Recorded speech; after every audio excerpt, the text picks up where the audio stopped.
Komal, if Komal, you're able to handle that. Thank you so much. So the live stream has begun.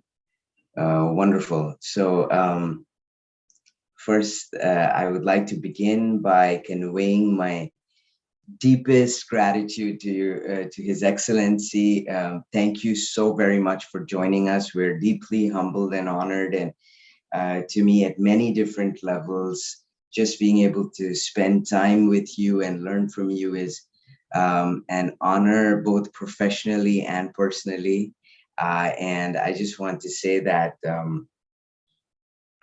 I know we have the good fortune of connecting using this technology right now, but I really do look forward to an opportunity to meet with you in person. It would be just such a great privilege. So I hope we'll be able to do that. But I want to thank you very much, Your Excellency, for making the time for this conversation.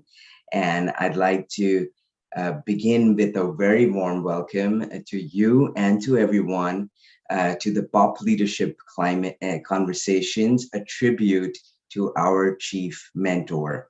This project aims to strengthen youth leadership and explore tactics that empower youth to take action and tackle the most pressing environmental issues that are faced globally. We are conducting a series of conversations on leadership strategies, recommendations, reflections, and examples, each focused on global leadership and a different pressing environmental issue. This initiative is designed and implemented as a tribute to our chief mentor, late Dr. R.K. Pachauri. Today, we have the great pleasure and privilege of speaking with His Excellency Yeshey Penjor, Minister of Agriculture and Forests in Bhutan, about leading countries to negative emissions while measuring gross national happiness. Truly a very very unique approach to development, which we believe world global governments and certainly the youth of the world need to not only understand but also find ways to embrace. So I want to with that say a very warm welcome once again, Your Excellency. It's a great honor, and we'll learn much through this conversation. We're delighted to welcome you to the POP family. Thank you ever so much. And with that, I'll hand over to Anna so we can begin. Thank you. Thank you so much, Dr. Ash, for that great introduction. And thank you so much, Your Excellency, for being here with us. I will now go ahead and introduce the speaker for everyone who's here with us and also everyone who's watching us online. His Excellency Yeshey Penjor is a Bhutanese politician who has been the Minister of Agriculture and Forests since November 2018. Before joining politics, he has served as the project director of the Green Public Procurement Project and served as climate change policy advisor with the United Nations Development Program of Bhutan and the National Environment Commission. Thank you so much. We are very excited for this conversation that, as Dr. Ash said, will be focused on negative emissions and measuring gross national happiness. So I will hand it over to Dr. Ash, who will be asking our first question of the day. Thank you so much. Absolutely delighted and very honored, Your Excellency, to begin by seeking your thoughts and your perspective and wisdom on the issue of leadership within the realm of your work and the context of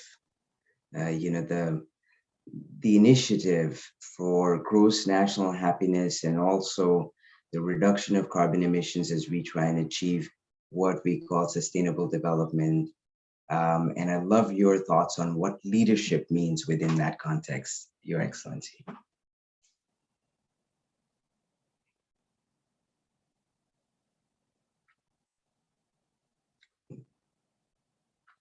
I think there's an issue with the video, maybe.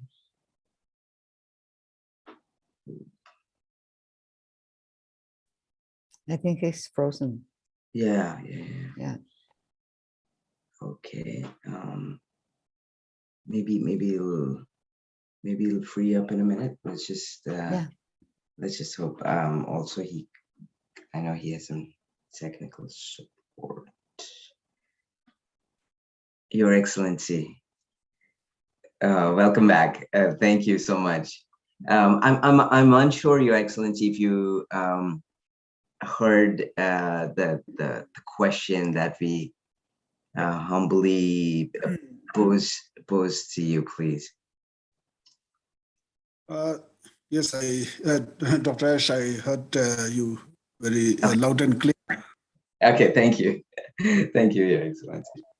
We love your time. First of all, I would like to thank Dr. Ash yourself for giving me this opportunity for firstly inviting me to write a tribute to your late father, who was an inspiring leader to me. I mean, whatever I'm practicing myself in my life, the one inspiration that I gained was from your late father. So I would like to pay once again my tribute and respects to your late father.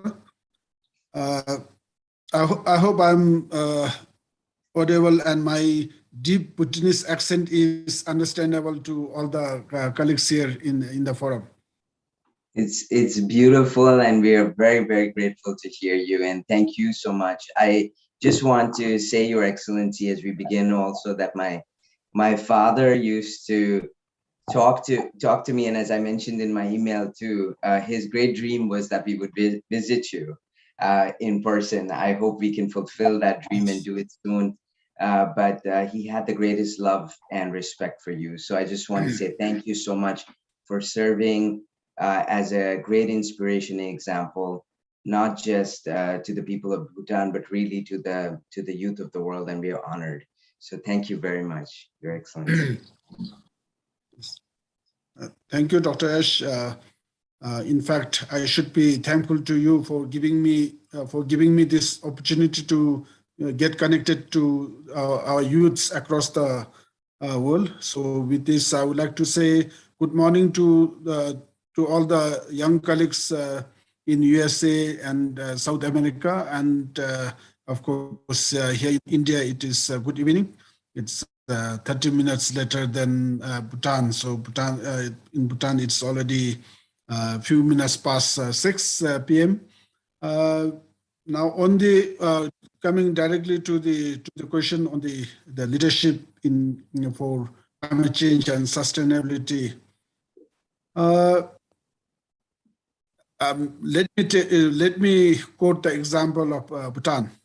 Now, Bhutan is a small landlocked country. It is totally a rugged mountain terrain country. All our water resources, which actually generate hydropower for our electricity, at the same time also that the major economic revenue by exporting electricity to India, is all fed. All the rivers are fed, snow-fed, glacier lakes fed rivers. Then 50%, more than 50% of the population are also dependent on agriculture, which is mostly dominated by paddy cultivation, and then of course other cereals and then vegetables and fruits. As a mountainous country, our we do not have trains or navigating transport systems. So it is totally road transport system, and our roads on the mountain slopes are very narrow, quite steep and things. And so that way, climate change, the threat of climate change for the Bhutanese people means it's a serious threat to our livelihood. And of course, for the life as well. Any weather pattern changes will directly impact on our river systems. It will impact on our agriculture system. It will impact on all our communication facilities and even the human settlements. Any extreme monsoon patterns can create glacial lake outburst floods. It causes frequent landslides, flash floods, and windstorms and things. So that way, for a small landlocked mountainous country, we are highly vulnerable to climate change. Our glaciers are receding, which means it is threatening the continuity of or sustainability of our water resources. So that ultimately will threaten the irrigation systems for paddy cultivation, the cropping, the agriculture practices. It threatens the deficiency of water supply into our hydropower systems, which means we can go without electricity. Our revenue generation from hydroelectricity will be seriously hampered. So that way, I mean, just to give an example of how vulnerable Bhutan is to climate change. So on that note, now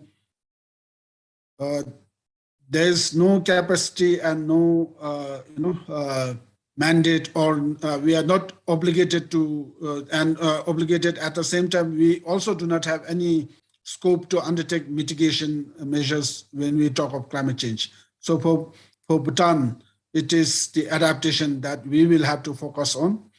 And for adaptation now, as declared a carbon neutral country, and given our commitment to remain carbon neutral for all times to come, now the serious impact is that we are foregoing all the economic development opportunities.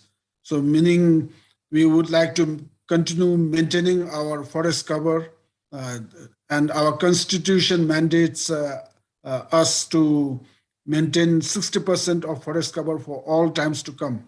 So so that way, we are making a serious commitment. The government and the people of Bhutan are making a serious commitment when it comes to climate change and sustainable development. So that way now our policies and plans will have to be framed in such a way that we do not develop any greenhouse gas emitting developmental activities, meaning we have to give a serious focus on low emission climate resilient development strategies, which again which again incurs a heavy cost, heavy investment in all such activities. So talking of sustainable development for Bhutan, we need to secure our food resources, which is highly vulnerable to climate change. We need to go for renewable energies. Again, the hydropower system is highly vulnerable to climate change. We need to have low emitting transport systems. And for this, now, given the terrain of our roads, introducing electric cars to substitute the fossil fuel driven cars is a big challenge. So that way we are compelled, we are forced to be dependent on the donor supports, on development partners for our sustainability. But and again, over dependency on the development partners is not a good national security approach. So now that way, talking of sustainability, we have to be very mindful of how to utilize our own resources for a long term. So let me quote to our young colleagues that I'm sitting on a simple wooden chair. I'm not on a imported revolving chair. So this itself is an example how you can demonstrate development leadership. Bhutan is a forest-rich country. So, I mean, we must be producing all our furnitures from wood, but as we all know, forest is was a renewable resources. It is a regenerate. I mean, we can regenerate trees. So as we cut down trees to make tables and chairs, we can plant substitute seedlings to substitute the old trees. That way, the growing trees will uptake carbon to sequester carbon emissions, the national carbon emissions as well as the global carbon emissions. So I mean, from a very simple approach, there can be so many ways to show examples, and that I feel is a leadership, a demonstration of leadership to combat climate change. So I think I will stop here just now. I have talked quite long. I will take some more questions, and then maybe I can elaborate wherever necessary my statements. Indeed, Your Excellency, I think this is such a powerful example of leadership by example, and I think it's a demonstration that needs to be magnified, because there's just every example that you've underscored as we've spoken right now, I think is not just one that we would want to listen in on and feel inspired by, but I also hope we'd be able to translate that to action in many, many more countries. And certainly, as my father would say, that the hope lies in the youth of the world. I hope that the youth of the world would be able to not just absorb and internalize the examples that you shared of how Bhutan has not just made a commitment, but is delivering at every level of existence, sustenance, and development. Something that I hope we'd be able to translate into examples that can be replicated across the world.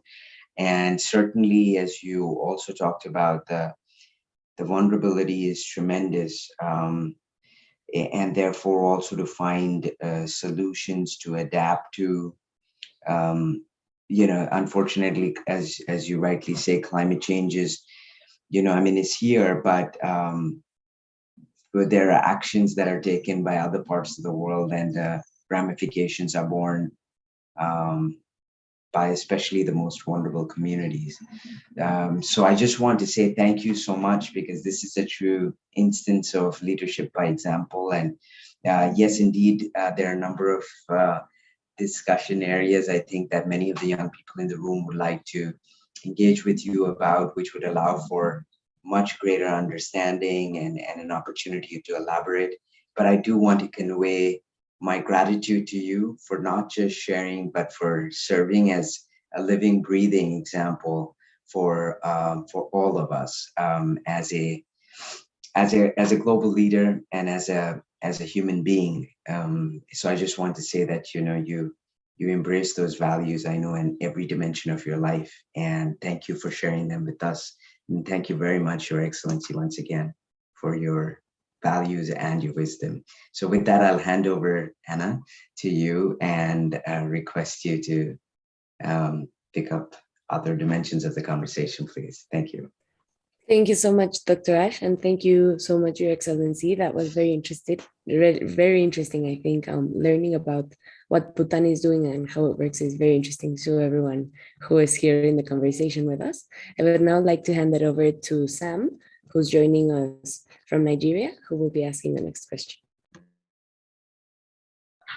Okay, and thank you so much, Your Highness, for that awesome brief and also description about how Bhutan is. And then my question is, what does it mean for a country to be carbon negative?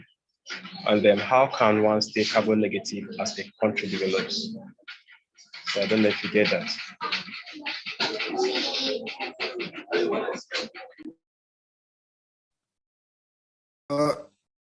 Thank you, Sam. For Bhutan, when we say carbon negative, it means that our forest sink is always overpowering the national emission that we emit from other sectors. So whenever we carry out the greenhouse gas inventory, the sequestration capacity is always over and above the emission records, the total emission that we make from other sectors. So our commitment, just as of now, we are carbon negative. I mean, we have our national emission is way below the sequestration capacity of our forest. So that way we claim ourselves to be carbon negative. But our commitment is that at any given time, we would not go on the positive side with emission. The maximum limit of emission will be at par with the sequestration capacity of the forest. So we will remain zero when it comes to the greenhouse gas emission calculations. So carbon neutral, meaning at any given time, we do not want to overshoot with our emissions over our forest sequestration capacity. So this is the concept of carbon neutrality. And then this, as I said earlier, the main emitting sector here in Bhutan is one is transport. So far we import fossil fuels from India and other countries to run our transport systems. And now the government has made an ambitious pledge to transform to electric transportation system, because we generate hydroelectricity, clean energy. So now why not utilize this to offset all the fossil fuel imports? That way, we will be reducing emission. We will be reducing emission in the transport sector. At the same time, we will be saving our hard currency, which we used to spend in import of the fossil fuels. So there's a double benefit for the country. Similarly, in the agriculture sector, as we all know, rice is Asian culture food, but then it only gives more carbohydrate to the body. It does not have much nutritional value comparing to so many other dryland crops. So slowly we are transforming ourselves from paddy cultivation to the dryland cultivation, which has higher nutritional values. So we have double benefit here. The methane emission from paddy cultivation will be reduced. The nutrition increase in the food will improve our health, meaning that will reduce our the health treatment cost in the health sector. So actually they are multiplying benefits and things. So with such examples and with such concepts, we are going towards all the low emission development approach, and then obviously with conservation of our forests, the land erosions will be controlled and things. So that way, even the climate resilience will be increased. So this is the concept that we have, and then that is the reason why we actually pledged to remain carbon neutral. So I hope I have answered your question, Sam. Yes, that was really awesome. And then I think I'll hand over to Anna to continue. Thank you so much. Thank you so much, Sam, and thank you so much, Your Excellency, for that answer. I think it's really interesting to learn exactly how forests contribute to the goals that Bhutan is achieving. I would now like to hand it over to Drisha for the next question. Thank you so much, Anna. Once again, it's an honor to be in front of you today, sir. My question is about the most talked about concept that is practiced in Bhutan, which is what is gross national happiness, and how is it measured, and how does it help improve the livelihoods of the citizens, and also how it is helping in propelling the human society. Because we have heard a lot about gross national happiness. So we would love to know you from you. Thank you. Thank you, Yeshey. In a very short term, in a very straightforward answer, I would say basically the concept of gross national happiness is controlling human desire, the greed that we all have. Meaning that if every individual human being is mindful of their needs, if every individual global citizen controls their greed and then live with what they have instead of trying to acquire and encroach others' need territories. So that I think we will have enough resources for everyone. We will have also lesser emissions from all. That would be cut down from all those mass industrial productions and from the multi-number cars that every individual owns across the globe. So it's in a very simple layman's context, the measurement of gross national happiness can be measured from the greed every individual person has. But of course, in the write-up, it has been always coined as our the fourth king coined it. Gross national happiness is more important than gross domestic product. So GNH is more important than GDP. So and the concept is in a layman's term, as I explained earlier. So if we can be happy of having a comfortable life, and do not go for all, with all the desires to have the whole world in your pocket, then there's no reason why we should be emitting greenhouse gases that would threaten the global warming. So these are very, some simple terms that to understand the gross national happiness. And if I may quote the example that I was inspired by Dr. Pachauri, Dr. R.K. Pachauri, during my training days at TERI back in 1997 to 1999, was that you will never see Dr. Pachauri at such a high position with all his abilities to actually wear the most fashionable clothes and things. You will see Dr. Pachauri always in the simplest dress. You will see Dr. Pachauri not using lift in that 6-story building at Habitat Center. And he will be walking before getting to his office, which is at the top floor.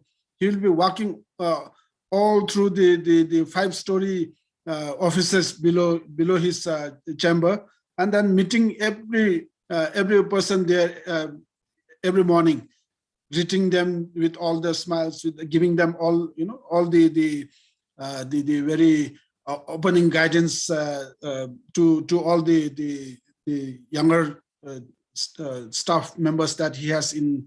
I think TERI that time itself in the headquarters at Lodi Road itself had more than 200 staff members working there, and then of course with across India and the globe, TERI definitely employs I think some few thousands of official professionals. And to this, Dr. Pachauri has always been an inspiring leader, and then his the simple dress that he always wears gave me an inspiration that, I mean, to be in a high position, to be a leader, I think it is not important to wear the most costliest costumes. I think as long as you have a good heart in yourself, that itself glows your appearance. I think it is not your costly dress that actually glows your appearance. It is the heart that you have in you that glows your popularity. So the learning from the very down-to-earth example of Dr. Pachauri, I mean, it inspired a lot of what actually sustainability means, what actually sustainable development means, what actually controlling greed in a human being means. So I mean, these are some of the things that I have learned with many leaders, and in particular from Dr. Dr. R.K. Pachauri. So he is my Guruji for my whole life. Thank you. Thank you. I hope I clarified, Disha. I mean, to exactly answer your question, we have actually 9 domains created to measure the gross national happiness. So, I mean, they are definitely set and written parameters that we can measure gross national happiness. But I think you can visit to our Gross National Happiness Commission, which is the central planning agency's website. I can share you here in the chat text the website, and you can browse through to learn more about gross national happiness. Thank you, Disha. Thank you so much, His Excellency, for sharing in detail about what it means. And one day I would love to visit Bhutan and experience the happiness on the faces of the citizens. So thank you so much for sharing your thoughts on it. I hand it over Thank you, to Your Excellency. Yeah. Thank you so much. Thank you for Oh, the link. and thank you for sharing, the link. I'm really looking forward to learning even more. But what you've shared has been so interesting, as Trisha says, I hope one day we can experience firsthand how this really reflects on the happiness of the citizens in Bhutan. Now I would like to hand it over to Philo for the next question. Thank you. So, so far we have learned so much already about how Bhutan sets an example for sustainable development and well-being of citizens for other nations across the world. I wanted to know, how can other countries, with their varying geographies and contexts, adopt and learn from this Bhutan model? Thank you. Thank you, Philo. Bhutan has been trying through all means to actually translate the gross national happiness concept to the global community. And the biggest move that Bhutan managed was to adopt provision in the UN, the UN Charter on gross national happiness. So I think it was in 2000. It was in 2018 that we managed to table the concept of the concept of gross national happiness at the UN General Assembly, and it was unanimously adopted at the UN General Assembly to create a charter on gross national happiness in the UN Charter. So that was the biggest, I mean, the furthest or the broadest contribution that we could actually set for global communities to learn about gross national happiness and practice on it. Even otherwise, at the UN Climate Change Framework Convention negotiations, and for the mandated nationally determined contributions that we submit to UNFCCC. So this all also speaks on, this is the second NDC that we have submitted to UNFCCC, and then, I mean, all the reports that we submit there, again, actually explains how we can reduce climate change through through all the individual grid control, I would say, in a very raw layman's language. So if you go through all those nationally determined contributions that we are making, if you go through the national communications that we submit to, it is all this the gross national happiness concept is translated into how practically we can implement actually for sustainable development and climate change, for combating climate change. So we are trying our best to embark the gross national happiness concept across the global community, but it definitely takes time to reach to all 6 to 7 billion population across in the world. It is quite enormous stuff, but we are trying our best. So thank you, Philo. Thank you, sir. Thanks for letting us know that such rich resources exist for a framework for us to learn in the first place, and as a next step, advocate in whatever fields you're in. Thank you.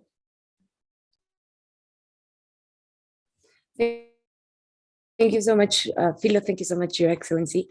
I agree with Philo. Thank you so much for sharing all these excellent resources that exist. I would now like to hand it over to Alejandra, who's joining us as well, and she will be asking the next question. Thank you so much, Annie. Well, my question is, how can the youth promote the transition of countries through toward lower emission through effective activism? Sorry, I couldn't catch up your question. Can you repeat? Yeah, I'm sorry. Yeah, how can the youth promote the transition of countries through lower emission through effective activism?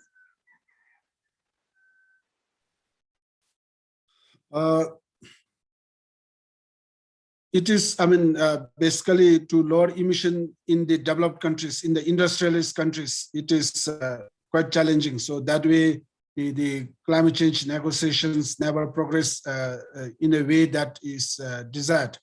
But then that does not mean that it is not doable. It has, there has to be commitments from the political leaders. There has to be commitments from the 20% rich societies across the globe. Basically, in the world, I think we have around 20% of the population so rich, and then around 60% of the population still living hand to mouth. So now, if the 20% rich societies are generous enough to think of the livelihood of those 60% population, and that it needs just a determination from the governments, from the private sector, and then from the individuals to actually practice low emission development strategies. So basically, as said earlier, if we are not able to compromise on our individual grids, and then we will never achieve the climate change mitigation goals. Only if the thinking line of the leaders change, only if the thinking line of the rich people change, then we will be seeing a dream come true in reducing the emissions. So I think for that, what Bhutan feels is it's very important to educate the leaders. It is important to educate the younger generations. So that is why I'm so happy to be with you all, all the youths today. You are going to be soon. You are going to be the leaders of the global community, and with all the mindset changes in you, you can make a change of the global status on the greenhouse gas emissions. So I think it has to be translated through education and awareness. So I'm very hopeful with you all so enthusiastic in climate change, in mitigating climate change, and then becoming learned leaders. I'm very confident we can see the light at the end of the tunnel one day. Thank you. Thank you so much for your precious words. Thank you so much, Ale, for that great question, and thank you so much, Your Excellency. I really, I agree that it's very important to educate. So thank you for pointing that out and also being here with us talking about everything that's being done in your country. We do have a little more time, so I wanted to also ask if you think the culture and indigenous practices of a country play an important role in it becoming carbon negative and in it achieving different things. And if so, how does this culture and indigenous practices play this role? Bhutan, although a very small country, a small population, Bhutan's population is less than 1 million. For information to all of you, we are around just little more than 700,000 Bhutanese people. But Bhutan is very rich in culture as well as in language diversity. We in just a small country and a small society, we speak, I think, more than 37 different languages. And then culturally, if you see here, I'm wearing an orange scarf. Bhutan is a colorful country again. We love colors. So even in our identification, the position identification, we use different scarf colors. For ministers, we have an orange scarf, and then for our member of parliament, other member of parliament, we have blue scarf. Judiciary, we have green scarf, and for the district governors, we have a mix of a white and red scarf, so on. And then honorary title, whenever you receive an honorary title of Dasho from His Majesty the King, and you receive a red scarf. So that way, I mean this, and actually all this colorful culture, it actually means streaming our behaviors, our our connectivity, creating a harmonious society, by easily knowing who is who. So that way, when the system is harmonious, then we can easily communicate with each other what is good and what is bad. So that way, now culturally, just to quote an example of the meat eating habits, the meat lovers, and now for a Buddhist country, butchering an animal is sinful. But for the health, hygienic reasons, we need to consume meat. But again, given the greed of the people, we will always go for, desire of more meat in every meal, and which will ultimately translate into killing more animals unnecessarily.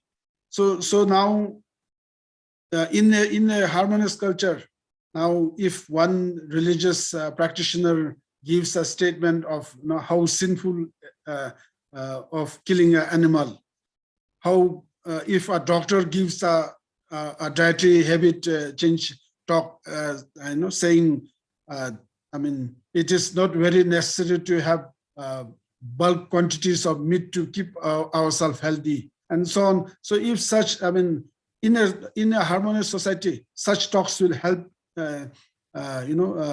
change people's behaviors. But if the culture is not harmonious, if the society is not harmonious, then we will all become individualistic, we will all have a approach, a territorial protection nature of thing, which means we will keep on producing more and more for our own needs, and then not share the resources with others. So that way, the society will become more disharmonious. Then also, the resources will be consumed unnecessarily, and the distribution of the resources will not be in equity. So that way, I mean, culture definitely has a strong influence in all our developmental activities, in our mentality, in our thinking power.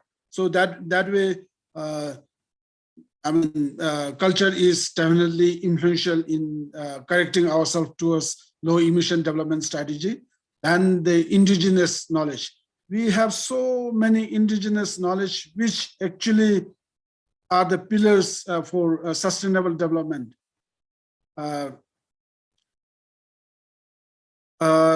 mean, we are so used to of sleeping on hard planks with a wool mat, a thin wool mat or things. But now today, given our grid, we always would like to sleep on high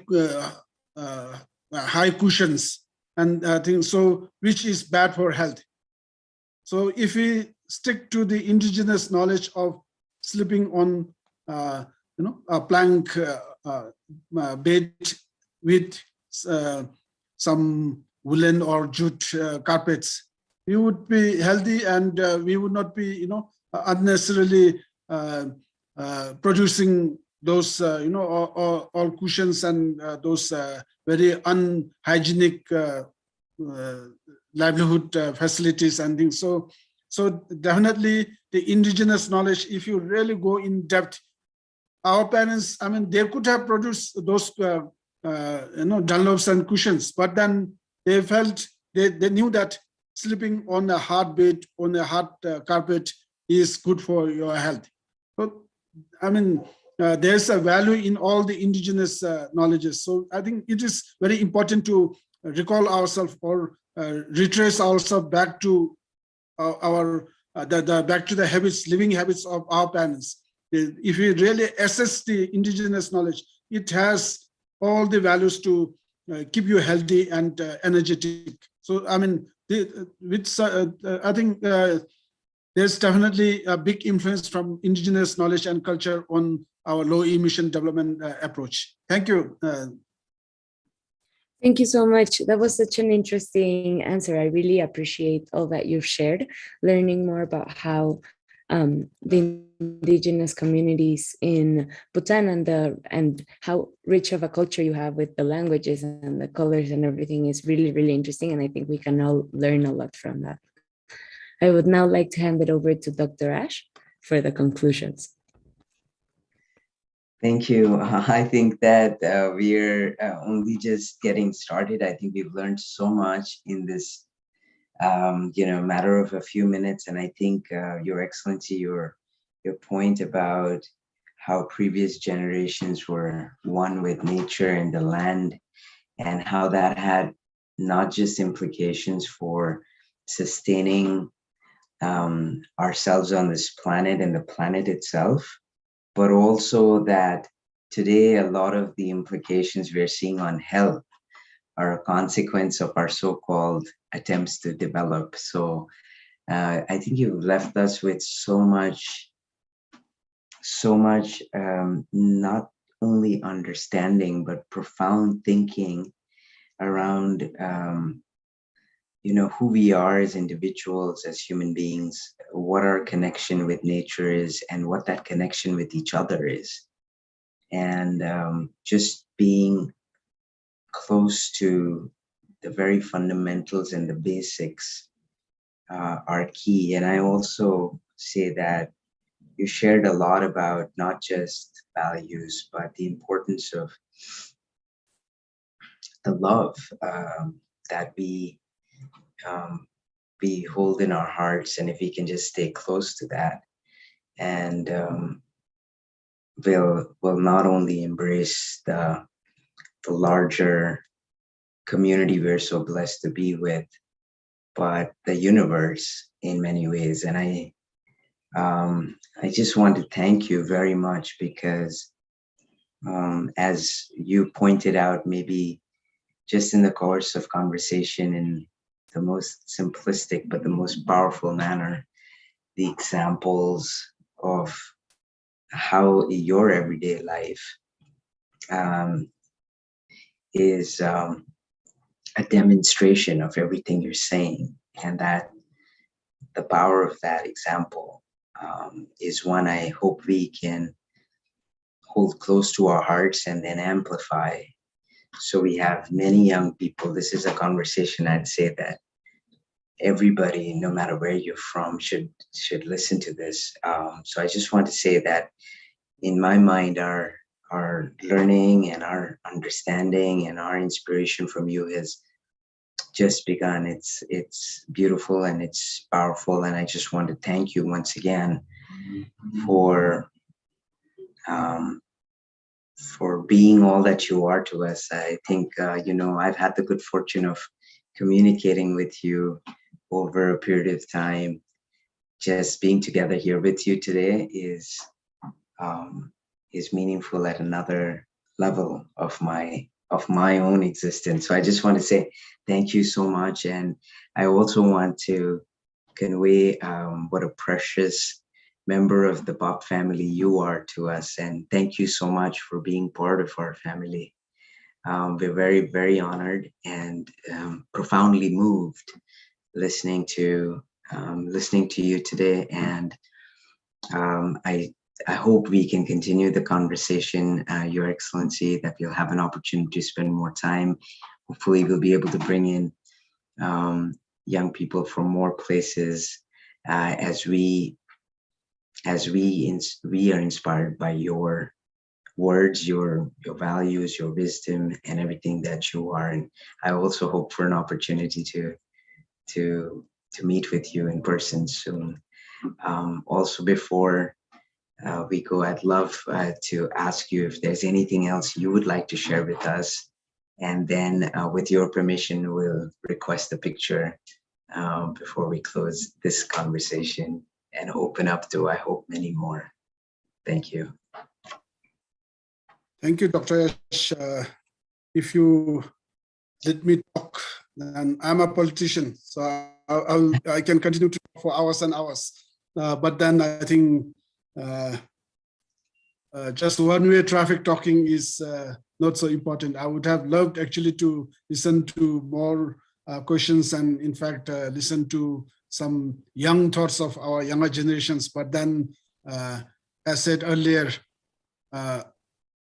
talking is a habit of politicians. I think I talked too long to bar many of the important and interesting questions from our young colleagues across the world. But nevertheless, as Dr. Ash said, we will definitely have more opportunities to talk. Not just to listen from me, but I would like to participate and listen from you all, learn from you all. I'm not at all a knowledgeable person, but I definitely have the zeal to learn many things from many people, and more so, I always believe that our young colleagues across the world, with all the exposure opportunity that they have, with all the IT technology, the information technology that they are advantaged with, has much more knowledge than us who did not have all facilities during our learning stage. So that way, I would definitely love to participate as many times as possible. That as many times you give me the opportunity, I'll definitely love to participate and in fact learn from our younger generations. And then wherever necessary, whatever little things that I know, it is always my pleasure to share with anyone, and especially to our younger generation. So because I always believe that only through conversation, only through communication, we transfer the thoughts of each other, and then whatever is good, we can practice it together. So and for the global safety of our planet. So with this, Dr. Ash and all the colleagues, including Anna, thank you so much for the opportunity to be able to participate in this Protect Our Planet forum. And it's indeed been a pleasure seeing you all, and then just being getting an opportunity to share the very little knowledge that I have gained in my growing years, and especially whatever on the climate change, whatever I know little today is again from Terry and Dr. Pachauri. And once again, I would like to, through you, Dr. Ash, I would like to convey my greetings and wishes to all your family. And then, of course, my prayers always go for the peaceful resting of late Dr. Pachauri.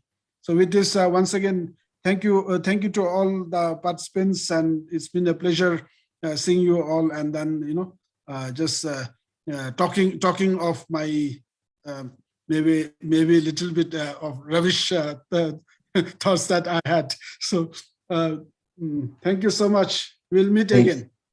Thank you, Your Excellency. Have a good day. We'll definitely meet again. And before we log out, if I could request we take a picture together for everybody who can switch on